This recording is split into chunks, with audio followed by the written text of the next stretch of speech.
សម្ដេចតេជោនាយឧត្តមសេនីយ៍ផុតលេខកាយមាស5ហ៊ុនសែនបានប្រកាសទទួលយកតាមសំណើរបស់មេបញ្ជាការទាំងឡាយនៅភារកិច្ចជាអគ្គភោភាជាន់ខ្ពស់សម្រាប់កងកម្លាំងប្រដាប់អាវុធសម្ដេចអគ្គមហាសេនាបតីជោហ៊ុនសែននាយឧត្តមសេនីយ៍ផុតលេខផ្កាយមាស5ហ៊ុនសែនប្រធានព្រឹទ្ធសភានិងជាប្រធានក្រុមឧត្តមប្រឹក្សាទួលព្រះមហាក្សត្រកម្ពុជាបានប្រកាសដូចនេះនៅក្នុងឱកាសជួបជាមួយនឹងមេបញ្ជាការអង្គភាពចំណុះទិសទី2និងទិសទី3នៅទីបញ្ជាការស្រាល់ទិសទី3ក្រុងសំរោងខេត្តឧត្តរមានជ័យនៅព្រឹកថ្ងៃទី26ខែមិថុនាឆ្នាំ2025ឯកឧត្តមជាធិរិទ្ធអ្នកនាំពាក្យសម្ដេចតេជោប្រធានព្រឹទ្ធសភាបានប្រាប់នាយកព័ត៌មានឲ្យដឹងថានៅក្នុងកិច្ចប្រជុំនោះសម្ដេចតេជោហ៊ុនសែនបានប្រកាសទទួលយកតាមសំណើរបស់មេបញ្ជាការទាំងឡាយនៅភារកិច្ចជាអគ្គភោភាជាន់ខ្ពស់សម្រាប់កងកម្លាំងប្រដាប់អាវុធរបស់យើងដែលជាការបញ្ជាក់យ៉ាងច្បាស់ពីសម្ដេចនៅក្នុងការជួយដល់កងទ័ពរបស់យើងជាពិសេសគឺជាការធានានូវការផ្គត់ផ្គង់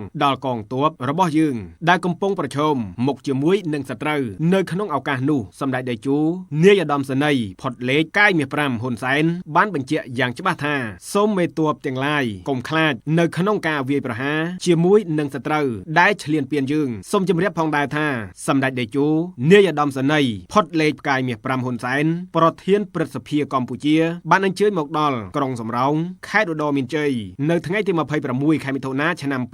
2025ដើម្បីចុះសួរសុខទុក្ខនិងពិនិត្យស្ថានភាពកងទ័ពកម្ពុជាដែលកំពុងឈរជើងយ៉ាងអង់អាចក្លាហានបំផុតដើម្បីការពារទឹកដីជាប់ព្រំដែនថៃសម្ដេចតេជោហ៊ុនសែនអគ្គមេបញ្ជាការកំពូលដែលបានយកចិត្តទុកដាក់ខ្ពស់បំផុតចំពោះយោធាហើយក៏ជាមេបញ្ជាការដែលពោពេញទៅដោយយុទ្ធសាស្ត្រសង្គ្រាមវាយកឈ្នះលើសមរភូមិសង្គ្រាមក៏បញ្ជាក់ផងដែរថាកងទ័ពនិងសពាវុធទំនើបរបស់កម្ពុជាត្រូវបានចល័តចេញពីបន្ទាយឆ្ពោះមកកាន់ខេត្តជាប់ព្រំដែនថៃទិសខេត្តឧត្តរមានជ័យព្រះវិហារបន្ទាប់ពីទាហានថៃលបលួចបាញ់ប្រហារទាហានខ្មែរលើទឹកដីខ្មែរកាលពីថ្ងៃទី28ខែឧសភាឆ្នាំ